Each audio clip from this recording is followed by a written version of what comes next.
Okay, today we're going to show you how to fix the remote control for your Hisense TV. We're going to show you several methods for fixing this problem.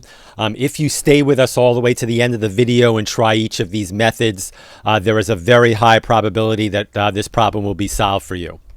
Okay, the first thing to try is one of the simplest things you can do, and in most cases, this will fix your problem and you won't need to go on any further. You basically want to remove the batteries from the remote, then unplug the TV from the wall, wait 60 seconds, try to wait the full 60 seconds, and then plug the TV back in. Once the TV comes up to the main screen, just put the batteries back in the remote and try to use the remote and see if it works. If that works, great. If not, let's try one more thing. Take the batteries out of the remote again. As crazy as this might sound, I want you to go through and push each button on the remote a few times.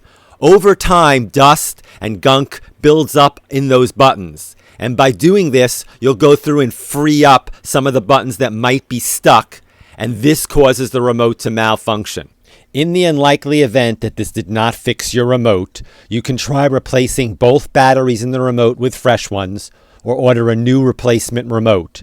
We'll put a link down in our description box where you can find a new replacement remote.